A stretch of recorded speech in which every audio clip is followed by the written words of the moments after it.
Hello everyone, and welcome to our brief introduction to non-American comics for Comics and the Graphic Novel. As you can see, I've got a new background, my office, and hopefully I'm doing this on a different computer, so hopefully the PowerPoint video will work this time around. What do I mean by non-American comics? Why specifically I'm talking about here tends to be non-Anglophone, non-English speaking comics. Basically, because there is a lot of crossover between American comics and British comics, especially a lot of sort of major comics creators for large American comics companies like DC and Marvel are actually British. Neil Gaiman, Alan Moore, Warren Ellis, they're all British, but they create kind of American comics, so to speak. In general, even though there are British unique comics, we tend to kind of lump them in a little with American comics, just because same language, so generally the same kind of audience. So this is going to be specifically usually comics that were originally released in some language other than English. So we're going to start off by looking at European comics, and specifically we're going to start off with French and Belgian comics, which tend to be called comic albums or bande dessinée, which literally means drawn strips. So in general, European comics are far less focused on superheroes than American comics. Not that there aren't non-superhero American comics. We've looked at quite a few, but nevertheless, that is kind of the lion's share of the comics content, probably.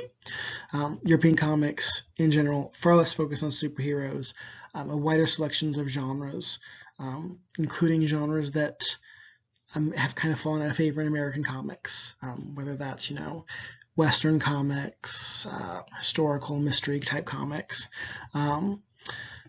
Often European comics, at least when they're aiming at an adult audience, aim for a kind of higher level of realism than traditional superhero comics. So European comics are not necessarily standardized in size and format like American comics. American comics generally have a pretty set height width ratio. They're usually published in 22-page issues, although there are definitely exceptions to that. European comics can often, and especially like French and Belgian comics, are often published into 40 to 90-page albums rather than those 22-page issues. And they can vary in terms of the physical size of the comics and of the page.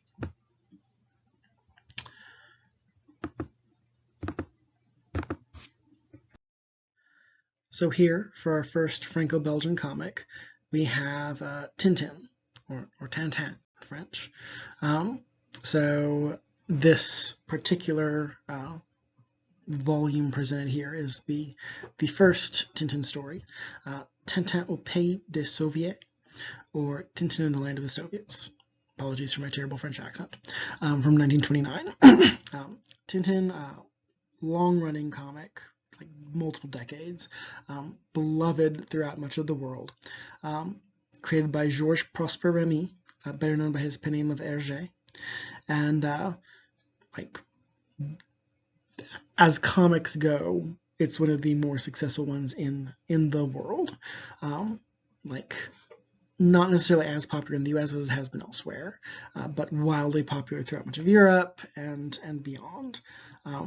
Here, I think audiences may best know, non-comics reading audiences may best know it for the live-action the computer animated movie they did a few years back, The Adventures of Tintin. Again, definitely something that is worth checking out, although do be aware that there is at least one story where Tintin comes to the US and the native portrayals are kind of yikes, so fair warning, you may want to skip that volume if you decide to look at Tintin.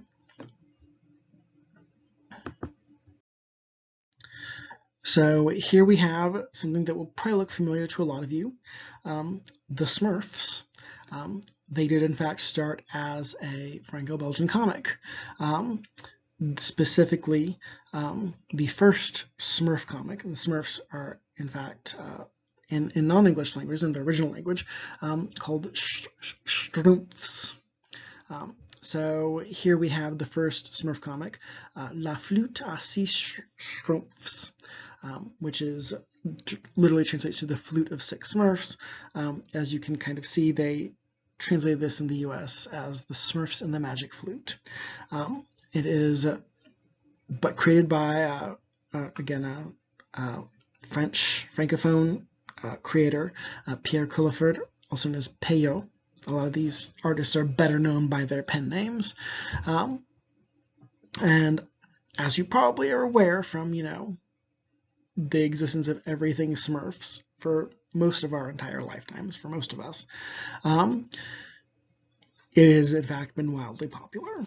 But it all does start in 1958 when Peyo releases the Flute of Six Smurfs. And from there, an entire sort of Smurf empire arises. So here we have another beloved European comic, Asterix, to what tends to be called in the US. I believe technically it would be Asterix le Gaulois, or Asterix the Gaul. This is the first volume in 1961, but there have been many since. Again, fairly popular, really worldwide.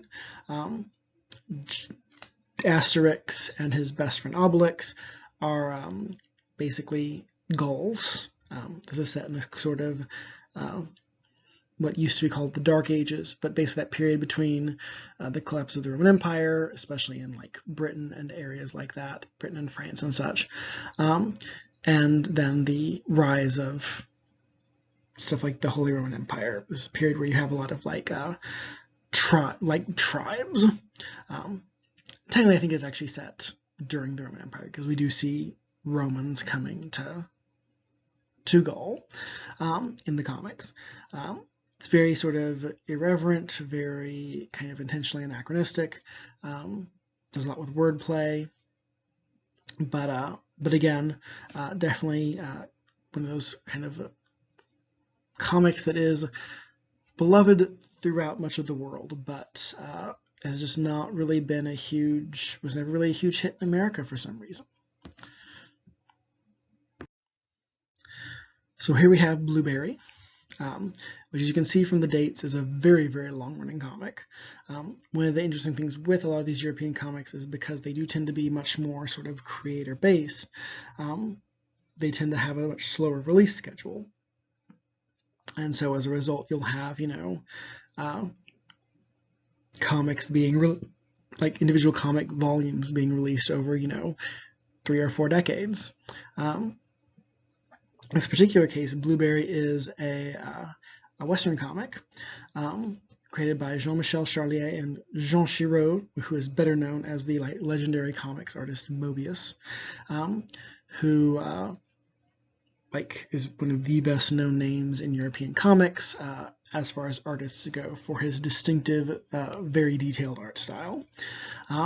Very influential on just a huge number of artists for comics, both in Europe and in America, and in Japan, really worldwide. And influential even on non-comics artists as well. He's just that good. Or was. I think he may have passed. But this again, Western story, interesting an American Western from the perspective of a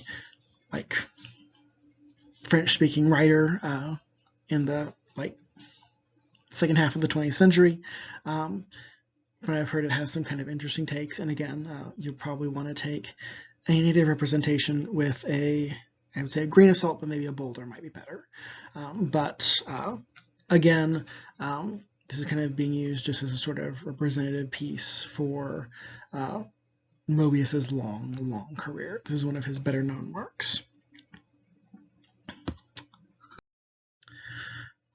So we've been talking about Francophone comics, so French-speaking comics, which have tended to come from France and Belgium. Here we actually have one that doesn't. It is in French, but it is in fact not from France or from Belgium, but from the Côte d'Ivoire in Africa. And so Aya de Yopougon, or Aya of Yop City. So there's been kind of a divide over, like, is this an African comic? Do we consider this a bande dessinée? It had kind of like, it's one of those kind of tricky situations that colonialism puts into, like, do we categorize it with other French comics in a similar style, or do we categorize it with other comics from Africa, even if some of those, it may have some less in common with some of those because those are less French influenced countries. But that said, this comic has gotten a lot of praise, and so while I have not read it, I've heard very good things about it, and definitely worth reading from what I've heard. So as you can tell, like, categories can be a bit flexible.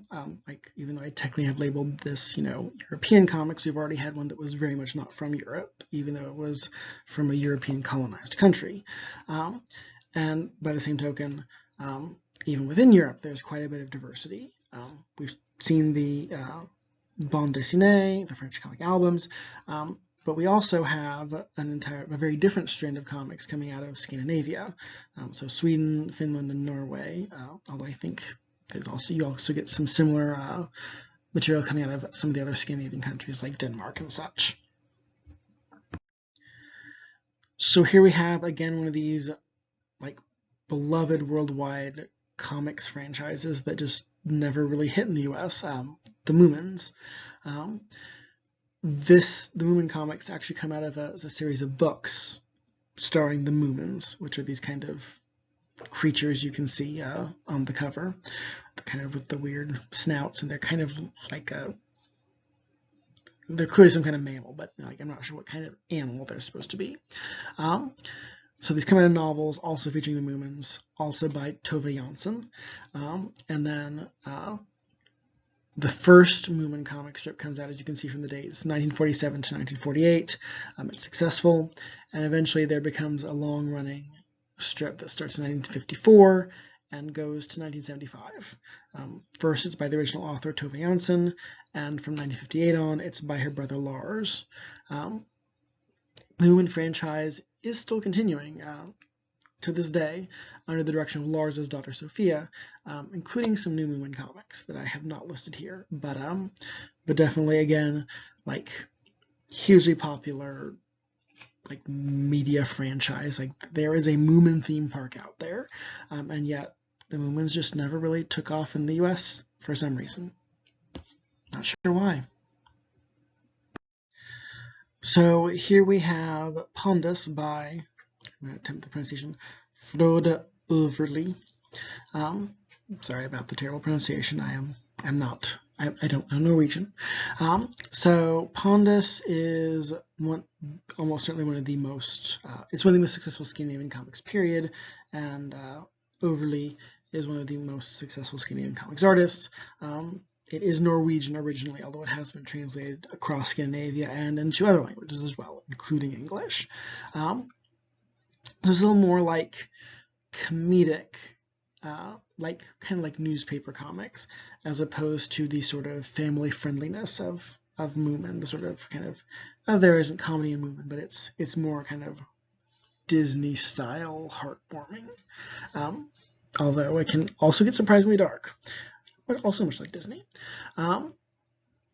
So this is very specifically kind of a comedy. Pondus, the main character, is like a football fan and it's kind of about the story of him and his family and his relationship with his family and his friends and the kind of ridiculous personalities and shenanigans. That sort of standard kind of stuff you might get in a newspaper comic, but somehow it very much struck a chord with Norwegian audiences to the point, and Scandinavian audiences in general, to the point where it became hugely successful. So here we have Rocky, which is a Swedish comic by Martin Kellerman. I'm sure I should be giving that a Swedish pronunciation. I'm not quite sure how, so I'm not going to try. So this is a little more on the adult side, just as American comics have comics that are aimed at more adult audiences. So Scandinavian comics do too. So Rocky is specifically a kind of semi-autobiographical comic that Kellerman based on lives of his and his friends. And it definitely did have some adult content matter to the point where he actually did end up having to move his the periodical, the magazine it was published in, multiple times because the content was like enough that they decided they did not want to run it anymore. So again, kind of maybe a little more on the risque side content-wise, but nevertheless very, very successful as far as like Scandinavian comics go. Like it did, in fact, I believe, even get made into an animated TV series in Sweden, and as you can tell here, it has been published here. I haven't actually been mentioned this, but for all of those that have had English language releases, I've put the original on the left side of the first volume, or whatever volume we're looking at, and then on the right side the English release of that. So so here you see the Swedish version of Rocky on the left, and then the American published version of Rocky in English on the right. So just keep that in mind for all of these slides. So now we're moving away from Europe entirely and looking at Indian comics, by which I mean, comics from India, not American Indian comics. So India has kind of this long history of comics. It started out largely by importing Western comics, a lot of like the classic superhero stuff. But then Indian creators started creating their own comics, which were initially aimed at wealthy children, but then eventually expanded to be able to be afforded by multiple different economic classes.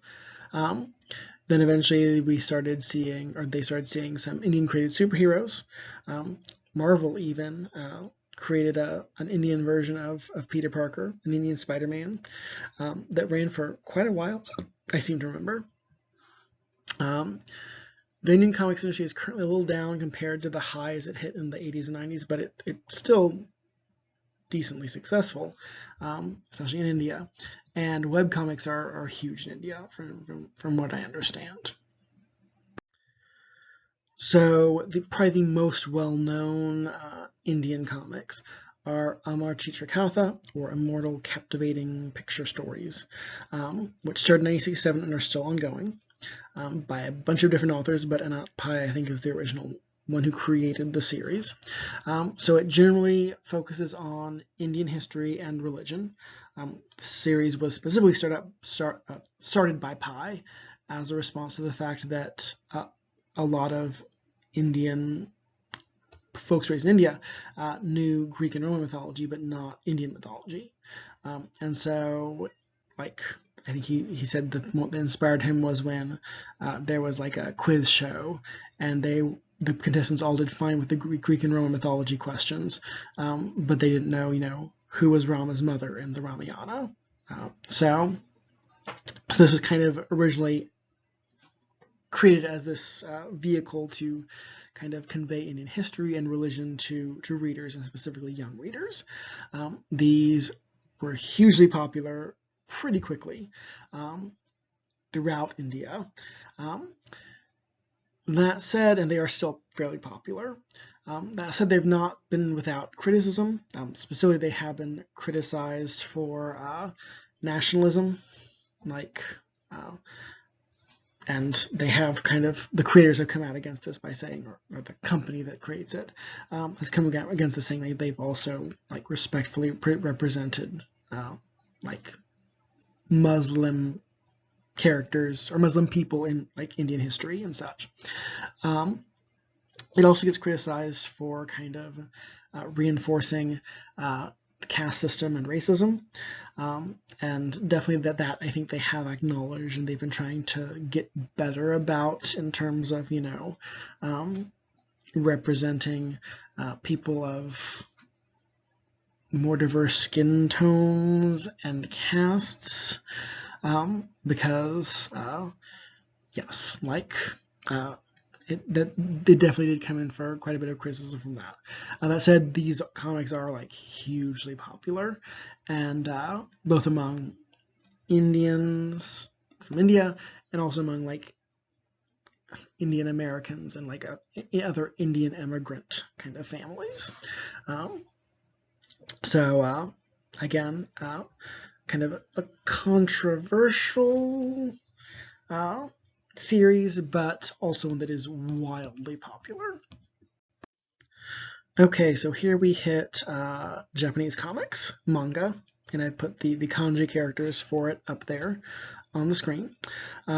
Because we will be reading a manga, and because there is, it's one of the more popular international comics in the US, I'm tending to go into a little more detail here, in part because it has a very interesting setup as far as the way Japanese comics are targeted.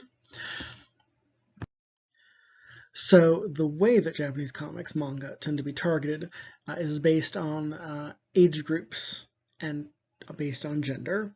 So the first category we're going to look at is kids manga, or kodomo muke manga, which is aimed at children, like young children of both the genders.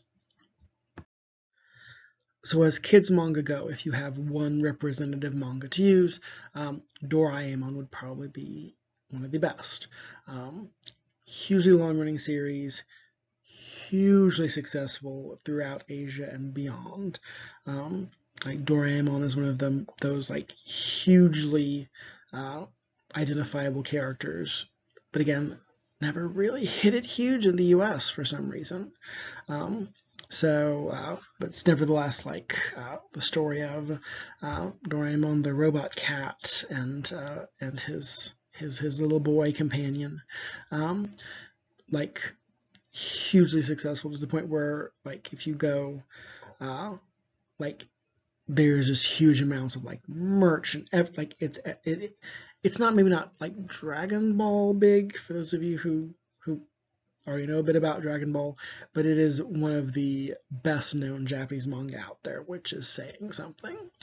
And it was long running enough, like 30 years, that that multiple generations, it's beloved by multiple generations. So once we leave that sort of childhood, you know, grade school period, we start moving into like middle school and high school. We move into a place where the manga aimed at those age ranges is very highly gendered. Not that there's not crossover, but is very much being aimed at boys or girls. Shonen manga, shonen is literally like young boy. Again, aimed at, you know, younger male readers who are, you know, middle school, high school, etc. By far the most popular manga to come over to the US to be translated. Like, shonen is the most popular category in the US. Like, pretty much all of the big manga you can think of are almost certainly going to be shonen.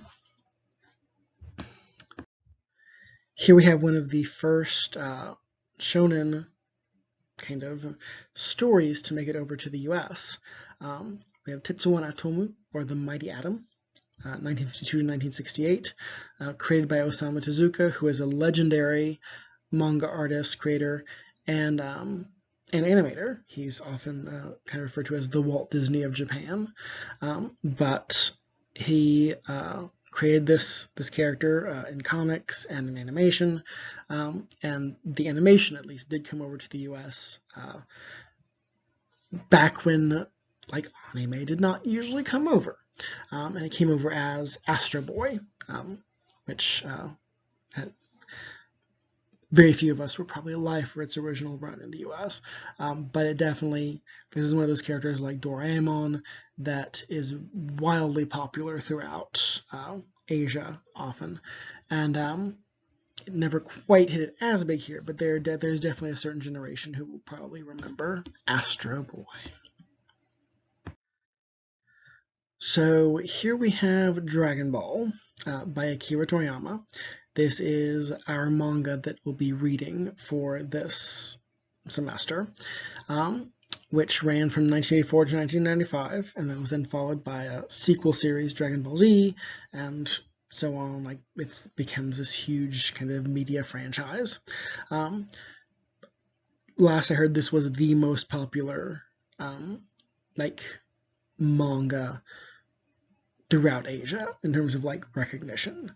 By now One Piece may have overtaken it, but Dragon Ball is definitely still up there.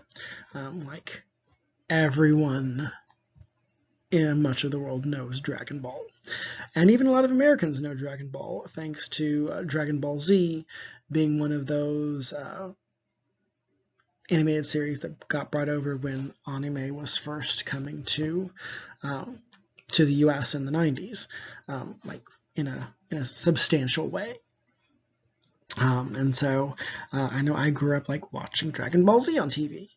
Some of you may have done the same, and as a result, like, Dragon Ball is one of those series that Americans, even ones who aren't super into manga or Japanese anime or anything, will probably and have at least have heard of. So obviously I don't need to go into more detail since we will be reading it, but again, just know, hugely successful, hugely influential, and unlike a lot of the other comics we talked about like that, actually has made headway into the American public consciousness as well. So here we have Jojo no Kimio na Boken, JoJo's Bizarre Adventure. Started in 1987 and is currently ongoing. So yeah, it started when I was 4 and is still running. Created by Hirohiko Araki, and this was one of those series that had been kind of it's been hugely successful in Japan, and really throughout a lot of Asia.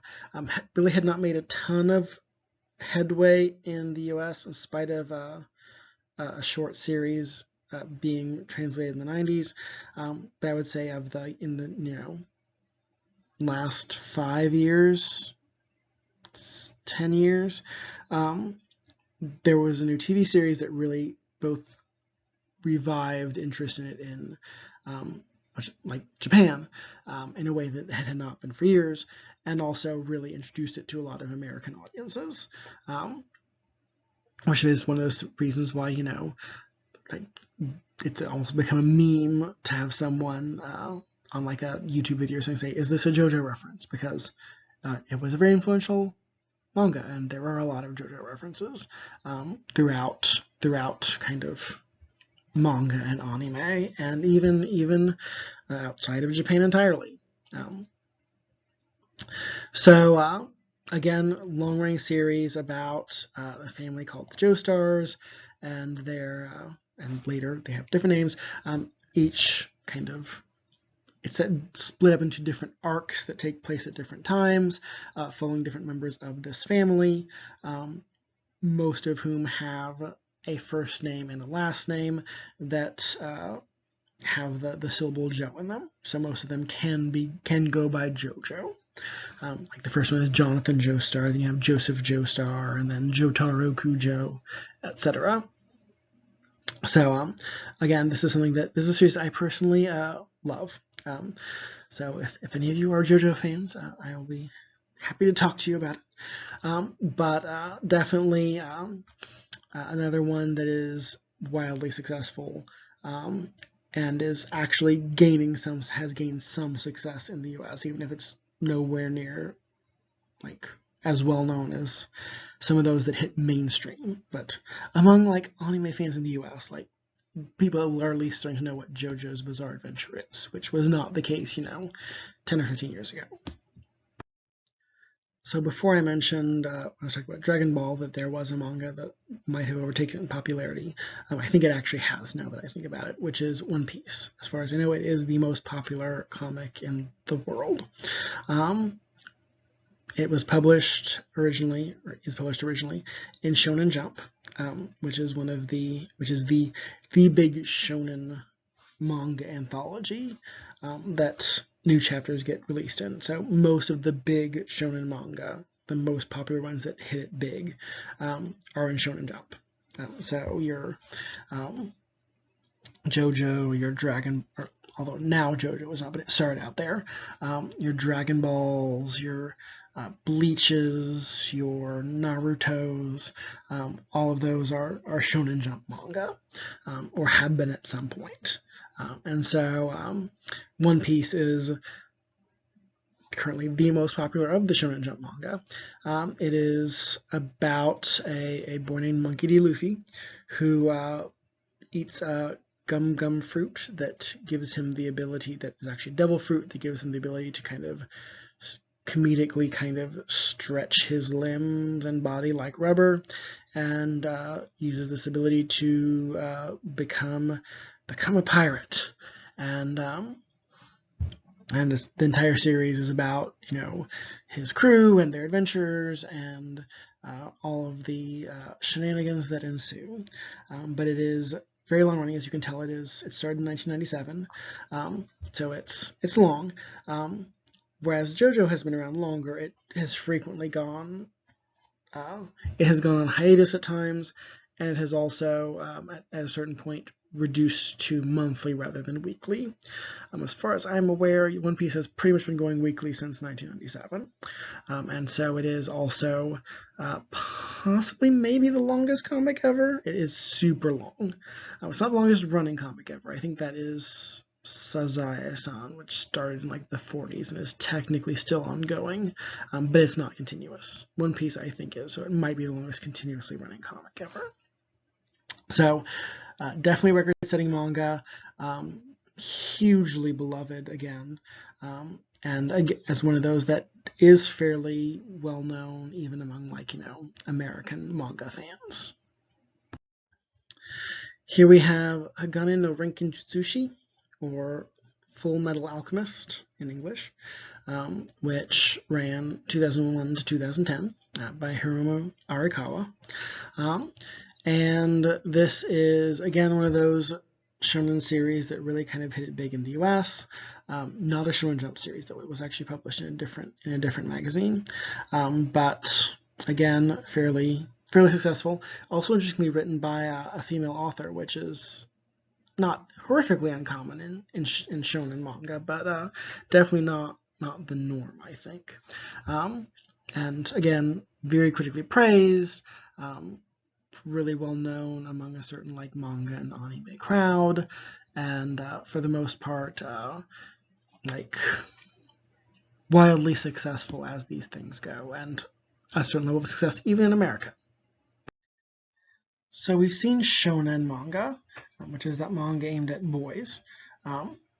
Our sort of female counterpart to that is shoujo manga, young girls manga, which is aimed at a similar age range but female. And this again is just as shonen is the most popular most popular male-aimed manga category. So shoujo is the most popular female-aimed manga category.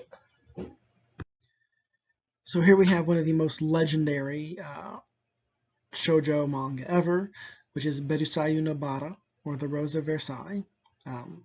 Ran for a couple of years in the 70s, but by Ryoko Ikeda, one of those series that has been iconic and hugely influential. It's set in France during the period leading up to and including and immediately after the French Revolution. And it centers around Lady Oscar, who is born female but raised male, and she eventually, I think, ends up as the captain of the guard to Marie Antoinette, and it's very dramatic, in a very kind of distinctly shoujo way. Lots of, sparkling eyes and, pastel backgrounds and such. The manga, or the anime version, the manga has the sparkles, not so much the pastel backgrounds because it's black and white. But again, like, hugely influential, hugely successful. Rose of Versailles is one of those series that, like, people in Japan know well, and even outside of Japan, if you're at all interested in manga, you've likely heard of it at some point, or at the very least you're familiar with things that it has influenced. So this manga, like Dragon Ball, probably needs no introduction. Bishoujo Senshi Sailor Moon, or Pretty Guardian Sailor Moon. Manga from the first ran in the 90s. I think there's been subsequent manga since, but this one was the original. Again, hugely successful, and in part because it was one of those first animated versions, one of the first anime that came over to the U.S. Like, Sailor Moon is well known even in the U.S. It's up there with Goku and Cowboy Bebop. So again, doesn't need a ton of introduction, but hugely influential, hugely successful, hugely well known shoujo manga, and, like, again, even hit popularity in the U.S. So our two previous shoujo manga weren't necessarily romance manga any more than our shonen manga that have romance in them were. Hanayori Dango, or Boys Over Flowers, is a representative of the sort of manga where tends to be a little more grounded and realistic in terms of setting, maybe still over the top dramatic in terms of events, and specifically about a poor girl who ends up at a very rich school, and ends up with these very rich yet assholey four guys falling in love with her and kind of fighting over her. Again, hugely popular throughout much of Asia, been made into, like, animated series and live action dramas. Very, very successful. I wouldn't even necessarily say that the romance is the main plot, but it is definitely a much more, it's definitely crucial to the plot in ways that the romances in Sailor Moon or Rose of Versailles just weren't, or the way that the romances in a lot of shonen manga aren't. So here we move from our manga aimed at younger folks to manga aimed at actual, like, young adults, like college age and later. So here we have the men's version, seinen, or young men's manga. As far as content matter, it tends to obviously be able to go a little more adult, a little more gore and sex and such than shonen, as well as also be able to deal with certain issues in maybe some slightly more sophisticated ways, just because they can expect an older and more mature audience for the most part. So as hugely influential seinen manga go, Kozure Okami, or Lone Wolf and Cub, from the 70s, is definitely one of the bigger ones. It focuses on this sort of wandering samurai and his and the child that he's kind of watching and protecting, and obviously, situations ensue where he has to kill people for the kids and such like this. It was very successful and influential in Japan, and even outside of Japan. It was one of the earlier manga to make it over to the US in the 80s, in part because Frank Miller, who's probably most famous for Batman the Dark Knight Returns, which we'll be reading in a little bit, read it and, like, worked to help bring it over to the point where he actually, I believe, illustrated the cover of the first American edition there. So again, like, very successful, very frequently referenced, one of those series that is kind of iconic.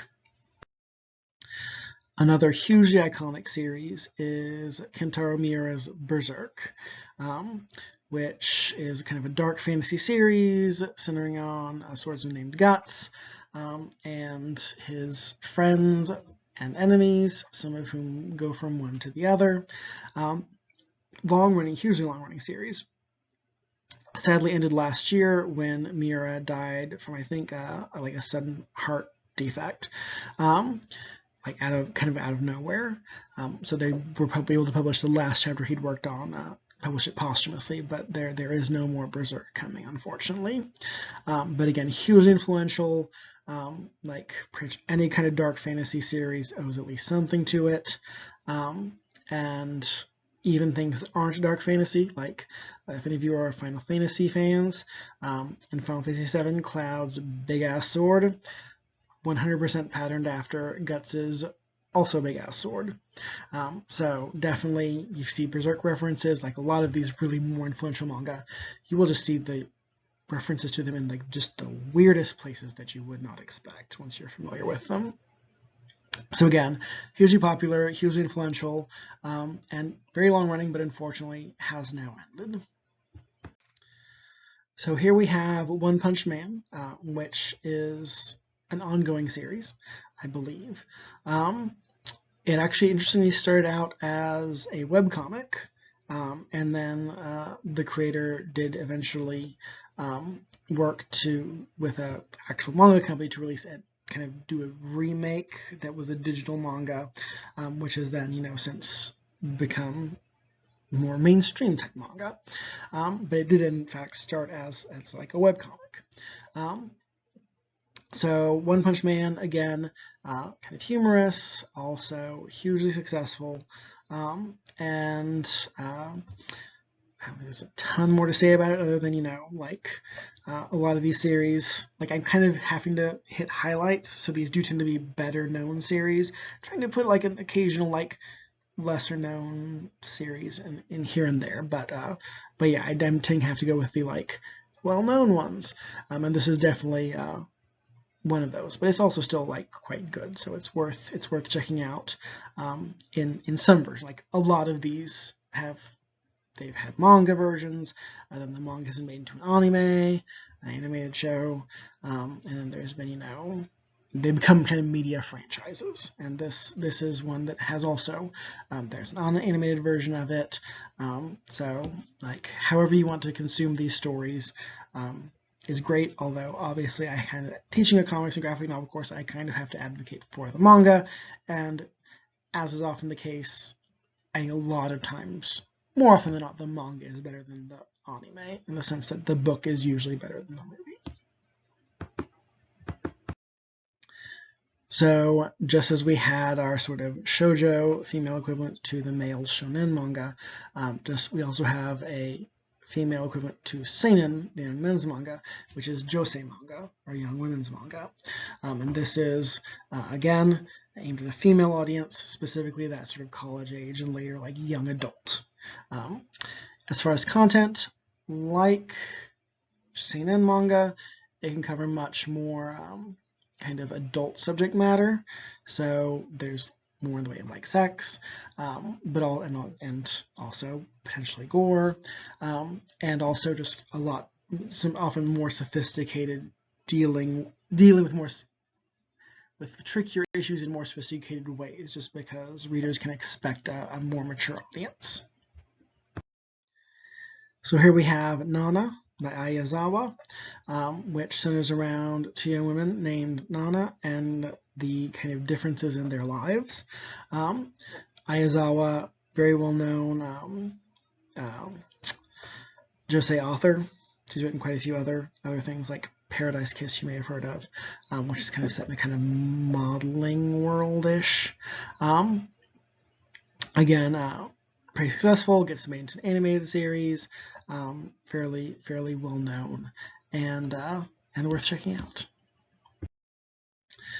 So Nodame Cantabile, series from the 2000s, feature, I believe it says a music college from what I remember, and it kind of features like a kind of couple meeting, and then about the relationship between them over the course of the story. Again, because you have an older audience, you're also often going to have kind of older characters, and like if you're going to have you can have college students more easily be your focus than you can in shonen manga. Like, there is a reason why characters in shonen manga tend to be so young, which can sometimes be, a little ridiculous. It's kind of shocking how much Japanese media there is, where you have like, your seasoned generals at 18, and you're like 1 foot in the grave, like grizzled daddy at like, 32. But for the most part, like that, the reason that happens is because shonen manga is so influential, and it's by far the biggest market. Josei and seinen tend to have, they don't have to, but they will often have older characters, and they can, also have more adult kind of relationships if need be. So seinen and josei are not the only kind of adult categories for audiences. There's also salaryman manga, or salaryman manga, which is aimed at sort of like, office workers. Basically, it's kind of a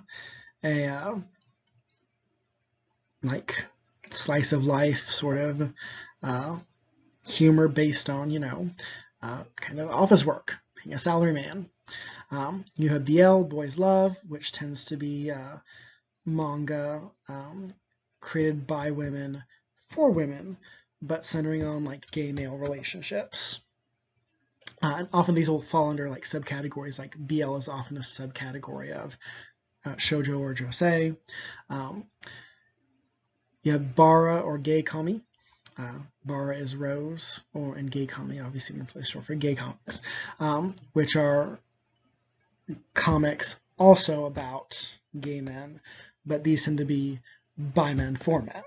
So even though both BL and bara are focusing on gay relationships, they definitely are doing so in different ways, because one is largely written by women for women, and the other is largely written by gay men for gay men. So there's some really interesting like sociological stuff you could look at in trends like that.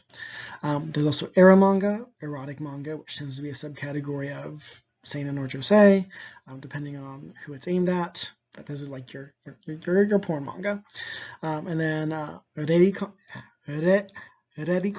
or ladies comics, which again tends to be more adult, more sexual, usually a little more plotty than your ero manga, but definitely on the more like risque, sexy side.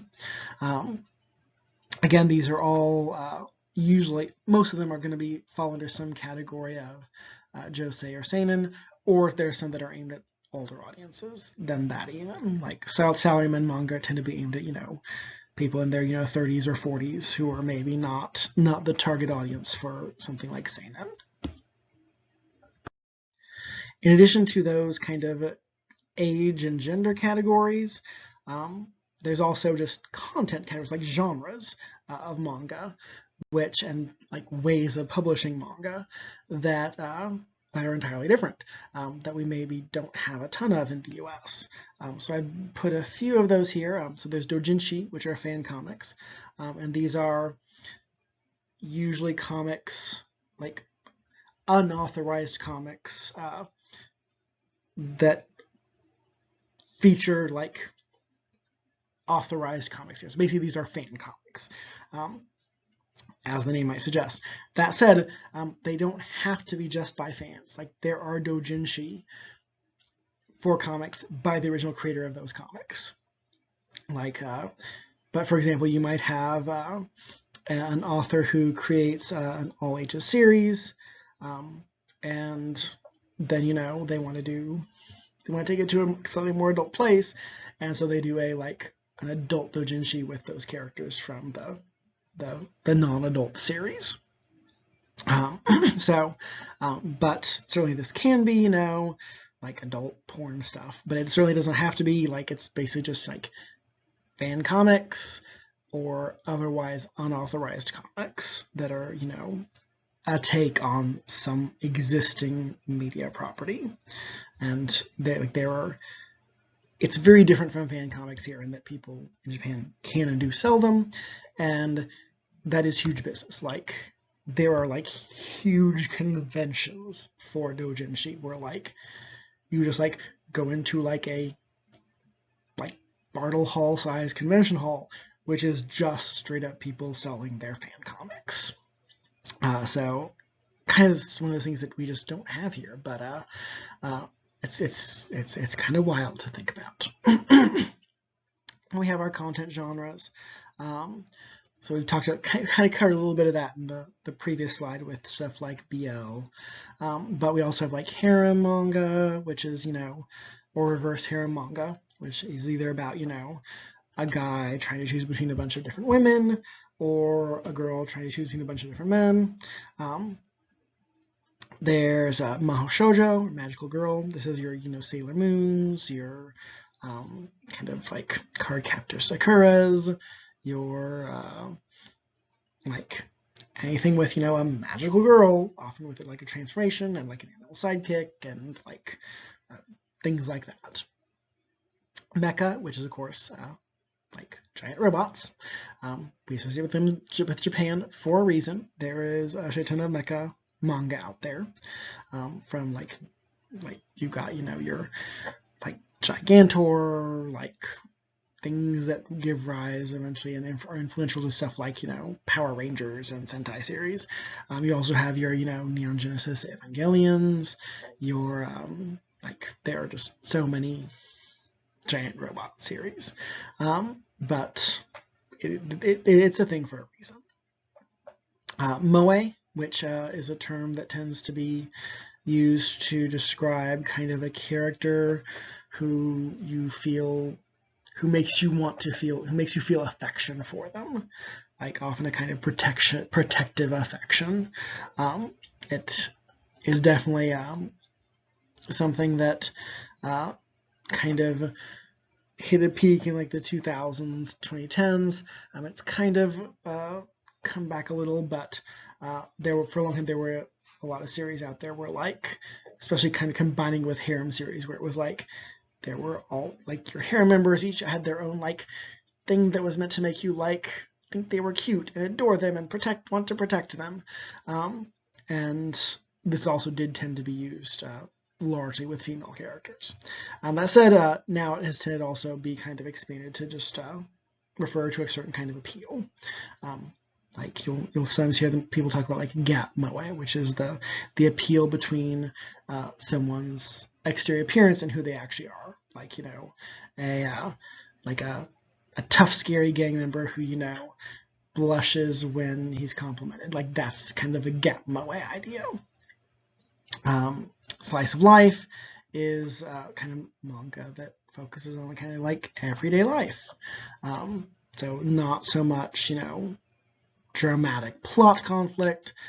It's just kind of, like one of the most famous ones is kind of Azumanga Daioh, which is about like a girls' school, and it's just about, these students interacting with each other and like becoming friends and, occasionally fighting, and like it's very kind of slice of life generally tends to have a reputation for being very relaxed and chill, and for a reason.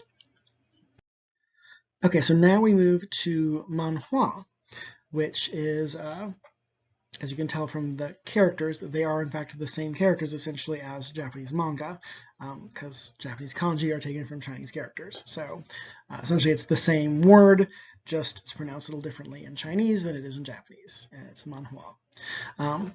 And this is what we call comics from China, Taiwan, and Hong Kong. So places that, are Chinese speaking for the most part. So here we have one of the better known manhwa out there, The Ravages of Time, which is a comic series about the Three Kingdoms period of Chinese history, featuring, a lot of the famous characters from that period, like, Lu Bu and Cao Cao and such. Again, very well respected, very well known, very influential and very, very popular. Here we have another historical manga, Feng Shenji, or The Legend and the Hero, which started in 2010 and I believe is still ongoing. Although I believe it's now officially got Feng Shenji 2 or something. I think it's technically a sequel series, but it's essentially the same thing. So this is specifically a series, from what I remember, set in ancient China. So it's really kind of about the things that kind of help lead to the formation of the nation of China. This is back before China is really China. I had not read this, so I don't know a ton about it, but it's definitely, again, fairly popular and fairly well known. And here we have Tianguan Sifu, or Shifu. You can tell my Mandarin pronunciation is not great. Also known as Heaven Official's Blessing, which started in 2019 and is still ongoing. This is actually based on a web novel that then got turned into a print novel, that then got turned into a comic. This is not unusual for both Japan and China, and Korea, as we'll see in a bit, to have these kind of media franchises like I already talked about, but manga are not always where those franchises start. Sometimes you have an anime that's made into a manga rather than the usual other way around, or sometimes you'll have like a Japanese light novel or a Chinese web novel that gets made into a manga or an anime. In this case, Heaven Official's Blessing is a series of web novels it's a web novel in multiple volumes by the creator Mo Xiang-Tong-Xu, and this is basically adapted from her work by, I think, Star Ember is the artist, I want to say, and Fancy Box maybe is the writer. I remember seeing like the creators, and I know Mo Xiang-Tong-Xu wrote it, but I don't remember who is the writer and who's the adapter and who is the artist. That said, I really enjoyed the books. I have not read the manhwa, but this is one of those things that is actually getting, I think, more successful in the U.S. thanks to the novels. I do know that they came out, all three of the novels by Mo Xiang-Tong-Xu, including the one that Heaven Official's Blessing. Then all three of those novels by her started coming out in December. I may or may not own all of them. So definitely, I think you'll probably start seeing more of stuff like Heaven Official's Blessing. If any of you have seen the Netflix series The Untamed, the kind of Chinese period series, it's also based on a book by Mo Xiang-Tong-Xu, The Green Master of Demonic Cultivation. Also, I'm not sure why I picked like 3 historical, or in this case, historical-ish fantasy, xianxia, like immortal fantasy series, but there's modern Chinese manhwa too, like set in modern China. I just didn't use any of them for some reason. So again, this is, we have manga for Japan, manhwa for China. We also have manhwa for Korea. These countries all like kind of come from the same roots, and so the languages are often fairly similar, and so it's probably not a surprise that the words they use sound very similar to each other. So here we have Priest by Hyungmin Woo. This is one that actually got made into a movie. It's a kind of supernatural horror western kind of thing, but it did get made into a movie. That the movie was apparently terrible, with Paul Bettany a few years back, yeah. So apparently the manga creator, or the manhwa creator, liked the movie, even if she wishes it had done a little more with the philosophy of the original series. So here we have The Breaker, which is a manhwa kind of print series that released 2007 to 2010, and it focused on a high school student who ends up apprenticing himself to this kind of legendary martial artist, and ends up being introduced to this whole like underground martial arts world. Again, I've not read it, but I've heard good things about it, and it's frequently been recommended. So here we're going to end with for our final manhwa and our final look at part of the presentation, Noblesse, which was long-running 2007 to 2019, Webtoon, which is a webcomic where you scroll down to move from panel to panel instead of, clicking to the next page or whatever, which focuses on kind of immortal noble who is ends up kind of waking up in modern day after like 800 years and ends up attending a modern Korean high school, and kind of what ensues after that. So hopefully you found this interesting. Hopefully you found this helpful. Hopefully you feel like you have a slightly better idea about like the different kinds of comics that are out there. I realize this has been a bit like Asian comics heavy, but part of that is also just because like I know that better, and also it's also something where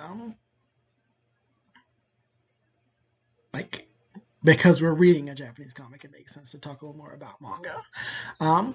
That said, definitely there are things that I've not included here just because I was not able to find a ton of information on them, and I don't personally know a ton about them.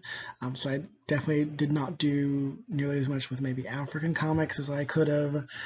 South American comics, like I know they exist, I don't know a ton about them. That's something I hope to improve for future versions of this course and of this particular kind of presentation.